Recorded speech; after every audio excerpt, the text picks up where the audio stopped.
trying to get the technician to check me out.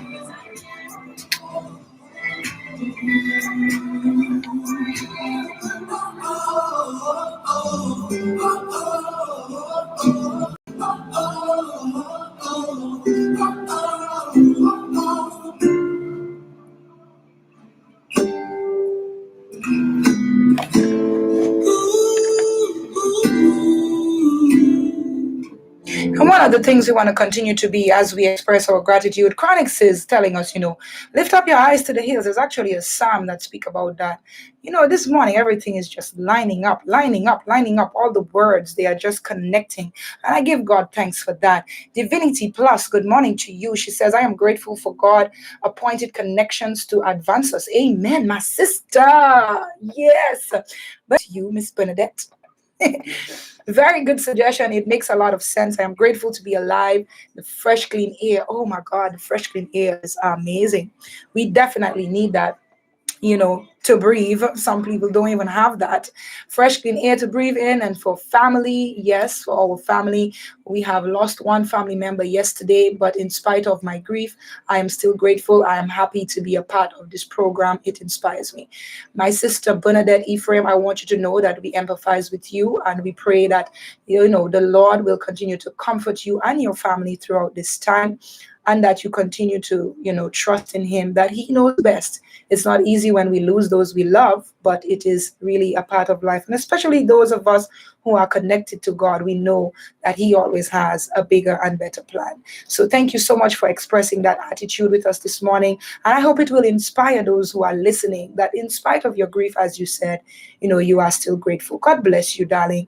And may you continue to be wrapped in his arms, you and your family, as you go through that time. Thank you so much.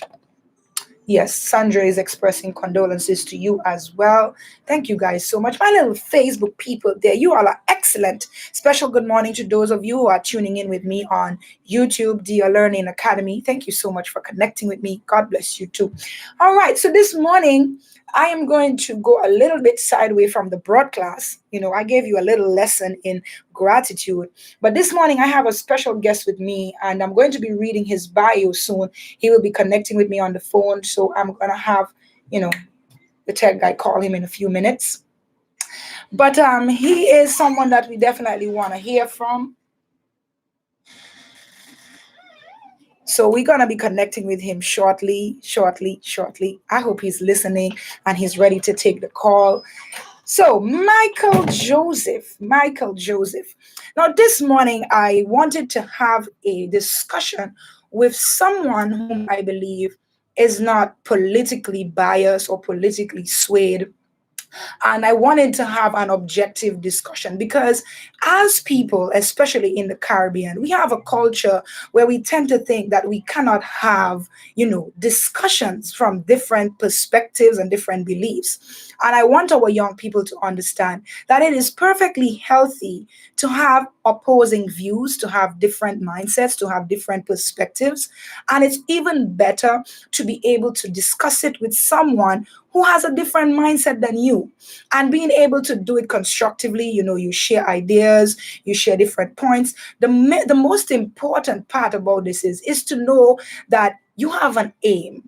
Okay, and it is not biased, but you try your best to give your points. I believe in something. For example, I believe in Jesus Christ, and a lot of people probably don't believe in Jesus Christ, but it doesn't mean we cannot have a discussion about our belief system respectfully, without the cursing and the swearing. And if someone doesn't believe what I believe, I need to curse them off and call them stupid, So I wanted to promote in our young people to understand that it is actually possible to have a constructive discussion about things in life. We can learn from each other.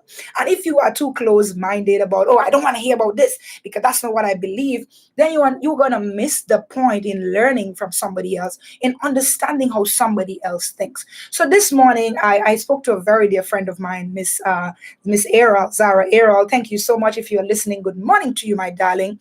She has actually been on the show with me before, and I asked her to suggest for me an individual that I would like to speak to, have an open discussion about what is happening right now in Antigua. And she suggested Mr. Michael Joseph. I was so happy that there is a young person whom I can speak to who's not, politically biased. I pray, just want to have a good discussion. We have some questions that we want to ask the government and the public and those in authority. And I'm hoping that as a medical professional that he can also give us some point of view. So we're just going to have a good little talk this morning. Special good morning to you, Michael Joseph. If you're connecting with me on the radio, please say good morning to our listeners. Good morning to you, Ali, and good morning to your listening audience, local and abroad, wherever they may be. Thank you so much. Yes. So, Michael, I'm going to read your bio briefly so those of who are connecting with us can hear. Michael M. Joseph is a registered pharmacist by profession with over 10 years of experience. Such a young man with so much experience already. Kudos to you. Working in the public, community, and private sector of pharmacy. So he has a perspective from two sides, right? He holds a diploma in pharmacy with the Antigua State College School of Pharmacy and a Bachelor of Science in Pharmacy from the University of the West Indies, St. Augustine. Special good morning to all the UWE alumni. Yes. And is a current candidate for an MBA in risk management from the University of Columbia. Excellent, Michael. We love to hear that you are advancing in your career. Michael currently serves as the president of the Antigua and Barbuda Pharmacy Council, which is the body responsible for regulating the pharmaceutical industry in Antigua and Barbuda, and functions as the managing director for Medica Pharma Supplies Limited, which deals with the import and export of pharmaceuticals. This man is excellent, excellent. Can we clap for Michael, please? Yes, we want to clap for Michael. So, Michael, first of all, I want to let you know that I am grateful that you have decided to join me in this pertinent discussion this morning, because one of the things that kind of sparked me when this whole thing began with the vaccination and so on. We know that we're in a pandemic, and when the vaccination topic started to get real, because, like they say, it's not really real until it hits home. I felt like the government should have done more in terms of educating the public, educating the young people. I mean, I'm sure that there are younger people who have questions, even though the vaccines are said to be mostly for 18 and above. But what about the younger ones? And something I want us to understand as leaders is that the young people are watching. They are learning from us. Before you tell a child, don't do that, they obey. But now children learn by modeling what they see. And one of the things we want to make sure is, if we are going to ask our young people to make these decisions, we want to make sure that we give them, as much education on the decision as possible. So they can do some research. We can give them both sides, let them help them to weigh it out, that kind of thing. So then they can make a rational and well-informed decision. And what has been happening, to my knowledge, I stand corrected, is that our leaders have been, telling people, oh, just take the vaccine because it's a better thing to do. But there's not enough information circulating to inform people why you should take it or why you should not take it. So they're talking about, oh, the conspiracy theories are around. You need to stop listening to them. But my question remains, why should I not listen to them? Why are you telling me? It's like you're telling a child, don't touch the fire, but you're not telling them if you touch it, it's going to burn you. And that has been a something that is lacking in our society as Caribbean people for a while. So this morning, I was hoping that, we can have a discussion, not to tell people what they should do, but to provide them with some form of information. You are a medical professional. I'm just a humble teacher, for those of us who are on that side, and I think it's a very balanced way between the two of us. So we can have a little discussion about it. First of all, my first thing is, what about all the questions that we have about the vaccine? Who's going to answer them before we decide if we should take it or not? There have been a lot of questions, and I won't say they haven't been answers. I think that probably people just haven't really resonated with the individuals that have been answering the questions. There's a barrage of information online, and we unfortunately we live in an era where, in quote unquote, fake news and fake information spreads a lot easier than factual information because it's often concise and people gravitate towards things, that fit into their ideology of what they expect. So I won't say that the information haven't been there. I know Dr. Courtney Lewis has been he's been doing numerous lives explaining different things about the vaccine development. There have been different seminars, different individuals, different doctors have been on the news. So I don't think it's a lack of information. I think it's just probably where the information is being disseminated. I know many people have been on Facebook, have been sharing factual information. I see it from medical benefits, I see it from the Ministry of Health. So I think that it's not because there's a lack. I think it just needs individuals who want it to create that unbiased and listen to all aspects of where the information is coming from. And I like what you said in terms of unbiased, because yes, we keep saying that, we live in the information age and there's a lot of information. But I know as a former UE student, if it's one thing that people need to understand, is also decoding information. Because yes, there might be a lot of information out there, but how do you select what you need to prove as real, or what is real or what is not, or what is correct or what is not, and that is another issue that we're dealing with. And what I remember some time ago, there was an open discussion at the Multipurpose Cultural Center, where I think the government or persons in charge, they had an open forum for, I think, the legalization of marijuana, where they met with the Rastafarians and that kind of thing, and they wanted to get feedback from them, get their point of view going and stuff like that.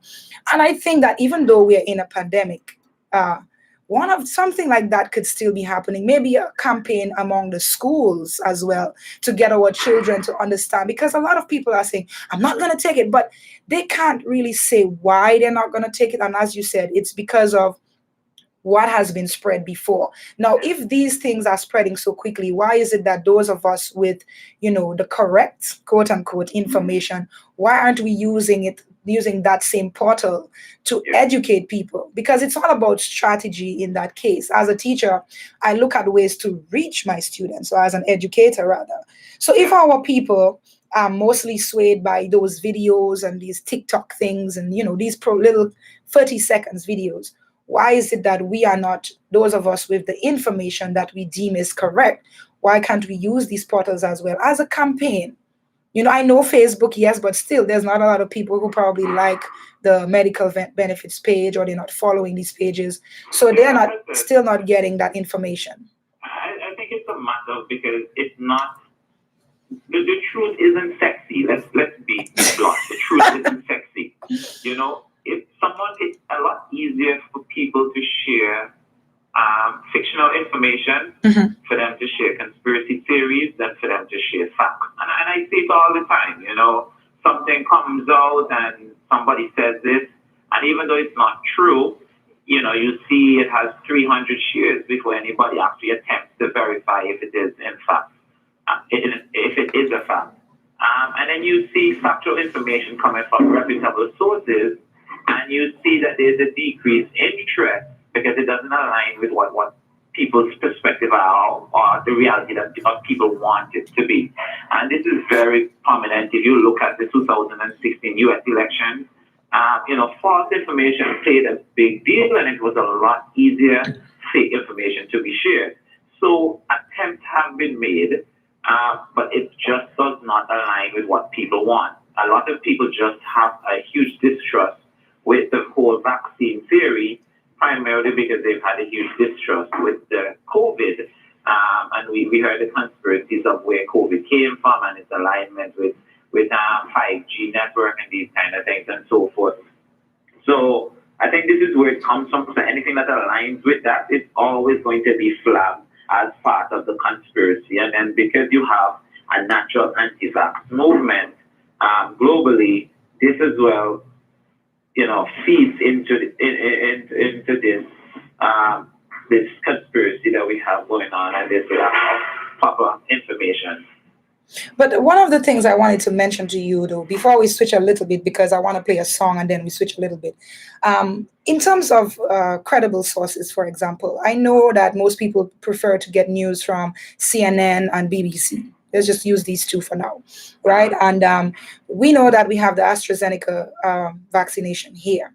However, there are articles circulating on these particular portals saying that it has been banned in other countries, so people are looking at it like, okay, so you see what I'm saying here? So even the credible sources are giving articles and information about that. And that is something that those of us who are again trying to campaign about it, we have to try and show people, okay, yes, it is saying that, but in context to where we live, and we a lot of explaining. I think it needs to be a lot more rigorous. Maybe we can use the churches, use the schools, use other groups to really reach out and educate people properly. So when they decide whether or not they want to take a vaccine or not, that they can say within themselves, okay, I know why, I have made my decision, and I'm standing by it. Yeah, and I agree. I do think that of course that needs to happen, but also I think that there has to be this personal responsibility, because one of the things that I see is that someone sees information, and although it may be factual, one of the things that people don't do is that they don't check the timestamp on the information. And of course, information changes daily. I see information that's changed, that's been shared, that predates the COVID outbreak. But individuals, you have this whole thing where the headline grabs you, and so it's shared. So while yes, you do have legitimate sources sharing this information, it is critical that you also look at when this information was created, and if is it still applicable now. Being a pharmacist in my profession, one of the things I've seen quite a lot in the past is that people come into the pharmacy, to the pharmacist, and they self-diagnose themselves based on something. And we know about this. Mhm. That Wikipedia said, or Dr. Google said. Don't Google your symptoms. Exactly. And because you don't have the experience of deciphering, Mhm. okay, why isn't this applicable and why this applicable? It creates this hysteria where people often feel that it has to be true because it's on the internet. So yes, it can come from a reputable source, but it's important to note when was this published. Because if this is something that was published 3 months ago, is it still relevant today, and was it debunked, or is it still a fact? Well, actually, when I saw it, it was pretty current. It was the Okay. same. When I saw the article, it was very current to the same time, because when the news came out that that's the one we were getting here, I decided to do a quick web search, and that's one of the articles that I found. Yeah. So it was actually the same week that it came out. But that's what I'm saying. The great thing with the amazing thing with these developments is that something can be relevant today and become completely irrelevant the very next day. I am So very happy that you say that, because I have a question for you in a few minutes that's going to come right back to that. So I'm happy that you said that. yeah, so those articles actually, yes, they were legitimate at the time, but in less than a week, those articles were backtracked because new data and new trial information became available. And it was not a case because it was out of a lack of safety. Those decisions were taken out of an abundance of caution, because the data that was needed to do this wasn't at that time available. And it actually became available afterwards, and they have since backtracked. All right, so Michael, we're going to play a nice song for the people, because this show is a balance between talk and music. I actually love music. So there's a very critical, important song that I would like to play. If we could just reflect on the words for a minute. It's called Redemption from Bob Marley. I want to play that there for my young people. Those of you who don't know who Bob Marley is, you need to know. You need to know.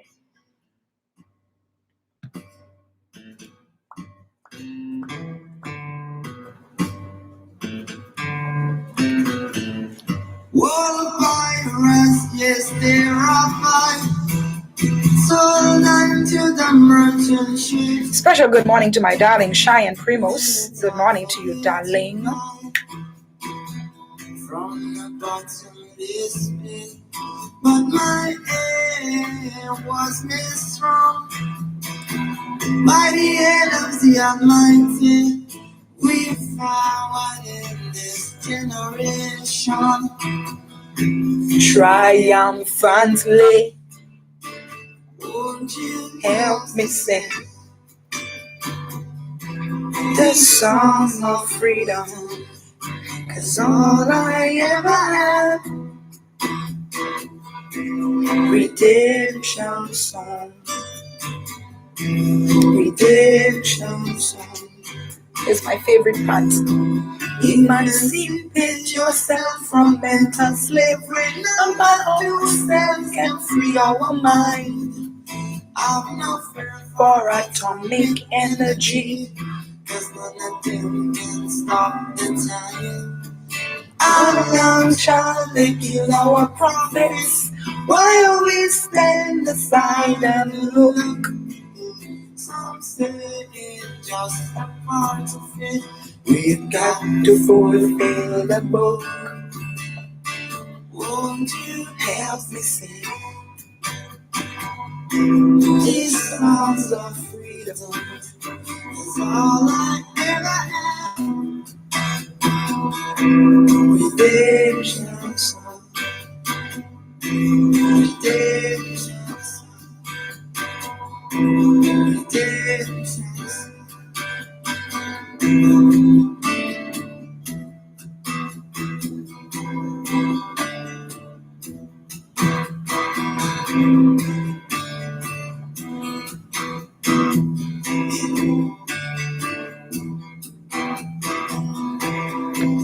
Emancipate yourself from mental slavery. Number two sense in our mind. Whoa, have no fear for atomic energy, 'cause none of them can stop the time. Our love shall they kill our prophets while we stand aside and look. Some say it's just a part of it. We got to fulfill the book. Won't you pass the Jesus of freedom? That's all I ever had. Redemption song. Let me just connect with those of you on Facebook. Monique Wilshire, you are awesome. She says she loves her braids. Thank you so much, darling. Thank you so much. To those of you who are just joining us, this is a discussion here between two young people who live in the island of Antigua and Barbuda. We are just trying to make sense of everything that has been hitting us these past couple of months in particular. We have already been dealing with a pandemic which has already taken us out of our comfort zone. And now we have to deal with the possible solution, which is being proposed by our government, which is a vaccination. But this morning, we want to have a talk, again, without political bias, just two young people from different sides of the spectrum sharing their questions, their discussions, and so on. And we were talking about, how you can take in information. This is the information age. There is a lot of things going on. There's theories, which means it's something that is not exactly proven yet, but it's out there, and one of the things you want to make sure is when you get information, when you get these videos, always question it. That is my first question is why? Why? Always ask why. Don't just take in information. Don't be gullible. Don't be, one of the things that we learn at UE, again, as I was saying earlier, is you look for information from multiple sources. It has to come from multiple credible sources. Look at the date it was published. That is so important because there are old videos from way back when coming back up, dealing with that, and you were trying to take in that information. So something you want to make sure you do is to make sure you find out when was this posted. Is it critical to what I'm doing now? So one of the first things we want to teach you this morning is to make sure when you get information, you ask, who is it coming from? Who's saying it? Is that person credible enough? And when was the time that it was posted? Is it important to what I am going through now? Now, the song we just listened to said, emancipate yourselves from mental slavery. And one of the things we need to learn in our society is that there are things we need to unlearn and relearn.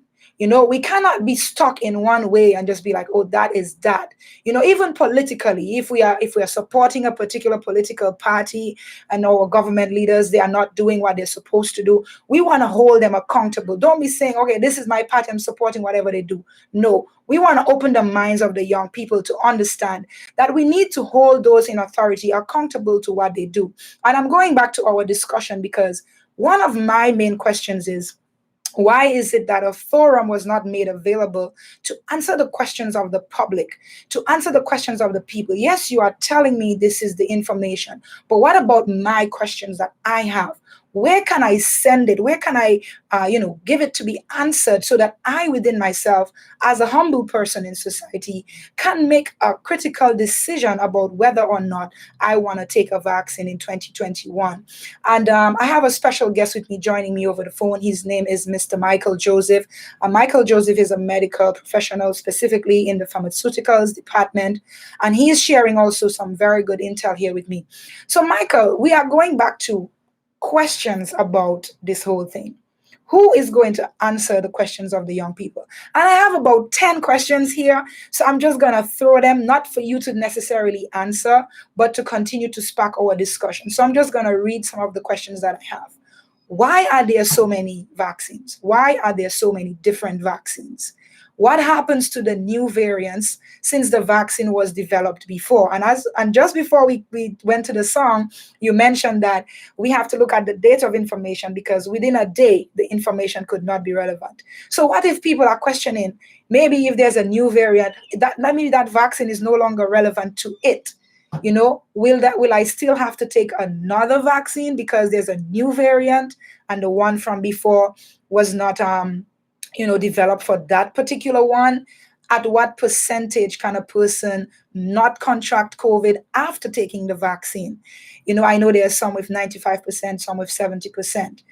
Since the difference in death and recovery is so great, why do we need a vaccine? Our first option in combating the virus.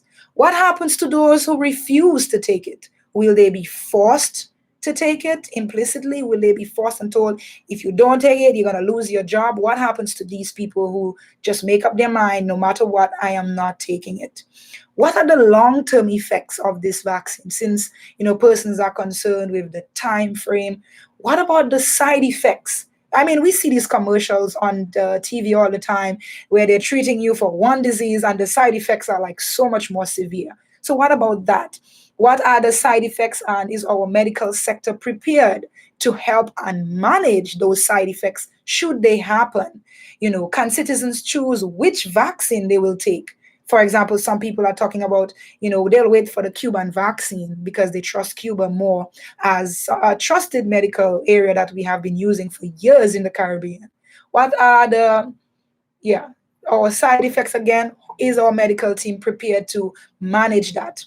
And two more questions I have. Once taken the vaccine, do you just go home and you are left to deal with the reactions on your own? Or is there a support team in place to accommodate you should you have, a greater reaction compared to somebody else? Do we have the facility to accommodate that? Do people get vaccinated and they're just sent home and they're not monitored and that kind of thing? Another question I have again, why are there so many vaccines for one virus? So these are just some of the questions that I jotted down, listening to people asking these questions as well. And like I was saying, there's a lot of information out there, but is it responding directly to the questions that people have? And maybe if people, including young people, can get their questions answered as well, that can help them to make a more solid decision that will help.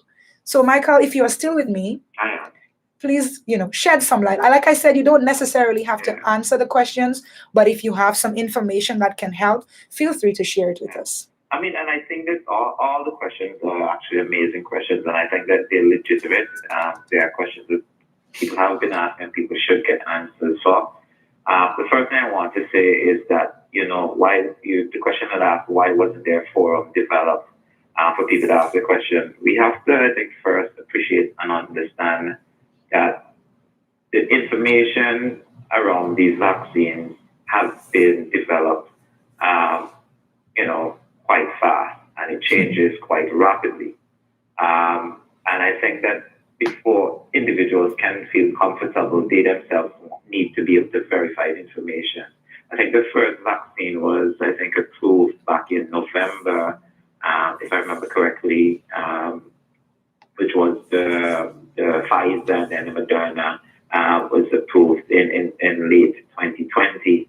And so even though they were approved, they were still the data for us, because we weren't the ones who were directly involved in it, had to be verified and it had to be supported, and you had to make sure that it's peer reviewed. So these are things that actually takes time, and we have to also appreciate that we're only now 2 months into 2021.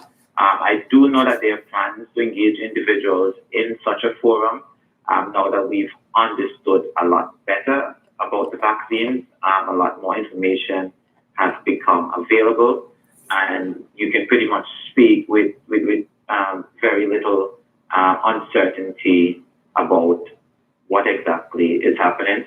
The question about why there's so many vaccines, we have to understand that different companies have different interests in developing a vaccine, and there are different ways of developing a vaccine. And at the time when the idea of developing a vaccine came about, nobody was 100% sure that their vaccine was going to be able to deliver. So, and then this happens with everything, with every drug, with everything that's developed. You have 500 people create something, and maybe only 50 of them ever make it to, only 50 of them ever make it to the end. And that's because various reasons. Many of them, it's a very extensive process that you have to go through, and not all of them can pass through that process. So that's why you have a lot of them. Currently, there are only 3 vaccines that are approved by WHO, and that's important to note. The 3 that are approved are the Pfizer, the Moderna, and the AstraZeneca. The others have not been approved by WHO as yet for different reasons. They haven't been reviewed, they haven't been peer reviewed, either by other entities, or haven't been verified by WHO itself. And so that's something that has to be noted. So while we hear about these numbers and numbers of vaccines, it's important to note that only 3 of them have been internationally approved by WHO back in the data that's presented. Do you want me to go on, or you want to? Yeah, I wanted to comment a little bit because we have about 5 minutes left before I ask you to give some final words.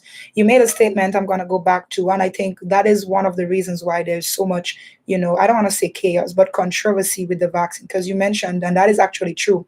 There's a lot of them coming out. They're still being tested, and they're still, changing. And that's the thing with science. One person comes with something, then somebody retests it, and then the results are likely to change and things like that. And I think it's the inconsistency in that area that's why people are a little bit confused, and they're trying to figure out, well, how am I supposed to start making a choice, or how am I supposed to start leaning towards this if it's going to change tomorrow, or if it's going to change in the next 2 weeks?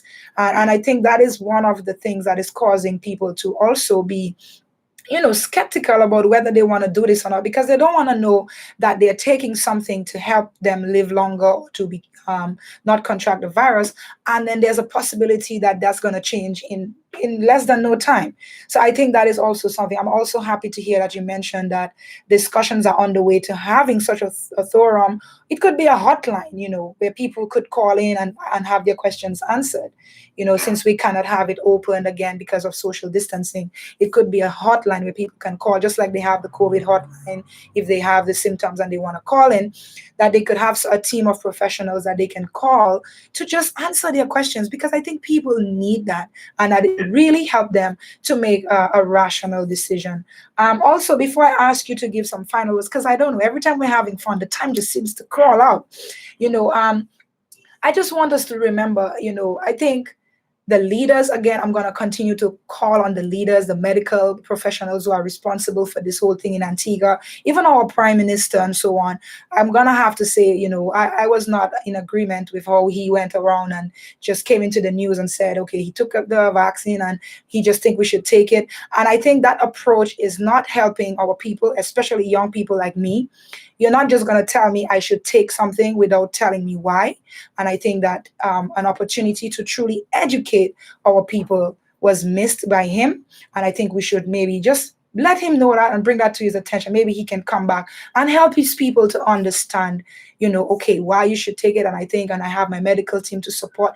There are ways to do things to have it more effectively done, and I think that as our leader, I want to just call on him and say, please try and do it a little differently, to help young people and give us information that we can prove, credible information, so that when we make a decision, we know again within ourselves, this is the decision that I made because I have the sources and they are credible and that kind of thing. So, yes, we want people to take information, but I want to ask those of you who are the professionals, those of you who are leaders, to do it in a manner that is people friendly, that it reaches the people effectively so that they can make the right decision for themselves, for their families, and for the Antiguan society at hand. Okay, so Michael, before we close a little bit, I just want to ask you, do you have any final words for our listeners to let them know, okay, as a medical professional, I am aware of a little bit more information now, so I'd like to make a statement to let you know. You can Yes. go ahead, please. Yes, as I said, it's important to mention a few things in closing. I do understand that the concern of many individuals, again, noting that some of them are legitimate concerns, but I do hope to encourage them to trust the medical professionals and experts that don't take neither the virus or the vaccine lightly. Understand that before endorsing or approving any of them, that the data, which is very lengthy with hundreds of pages of data reviewed, and ensure that they're consistent. And this is why I highlighted WHO, because this is an entity that verifies these data and presents them to us. It's important to note that COVID has already taken 2.4 million people's lives within a 14-month period. We're talking about 171,000 people monthly over the last 14 months have died as a result of COVID-related deaths. Whichever vaccine it is that's available and you take, it's guaranteed to do two things for you. One is to reduce you going into the hospital with severe symptoms, and two, worst case scenario, death. It's guaranteed. It's been proven. This is not something that's going to change, and this is what's important. Again, I do believe individuals should have the choice of whichever vaccine they want, but the reality of it is that COVID isn't going anywhere anytime soon. And the longer it takes for us to really get control over the coronavirus that causes COVID, is the greater risk it poses to our population, because this is where then it can create more variants. The sooner we control it and reduce its spread, is the less likely we're going to see more variants forming from it. So again, there are a lot of individuals that have information. I encourage all media houses to utilize the full spectrum of the medical fraternity in Antigua and abroad. And individuals who have information, feel free to double check information, fact check them, ask individuals to verify them. But it's important that you, as I said, trust the information that's presented to you by the medical entities and individuals in authority that's presenting the information.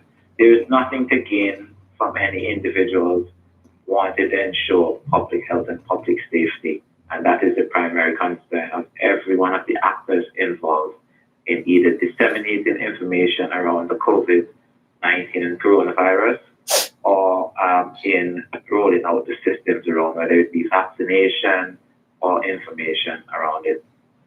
Okay, so thank you so much, Mr. Michael Joseph, there joining me this morning for an interview or discussion about what is happening in our country right now. Mr. Joseph, for those of us who are very spiritual, we have been hearing a lot about it's not going away, but we pray a lot and we continue to trust in God that He is going to do what is best also. So I just wanted to throw that part in. I want to thank you so much for joining me this morning. I must say that people are commenting that the discussion was useful and resourceful. So thank you so much for taking the time out to join me early on a Saturday morning. And I hope that you'll continue to tune in the show. And maybe we can do a little follow-up later down to share some more information with our audience, with our young people. All right. So thank you so much for that. I want to say a special good morning to Squash 876, my girlfriend there in Jamaica. Good morning, my YouTuber friend there joining me on Dear Learning Academy. Also, for all of those who joined me on YouTube as well as Facebook page. And those of you in the listening audience, thank you so much for joining us this morning. This is Youth Envision. I am your host, Antigua.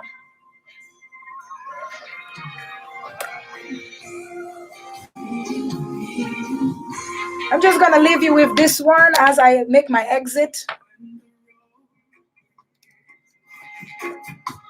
And heavy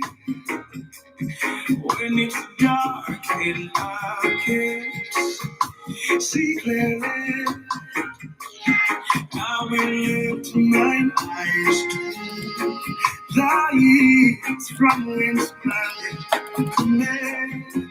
my help comes from you.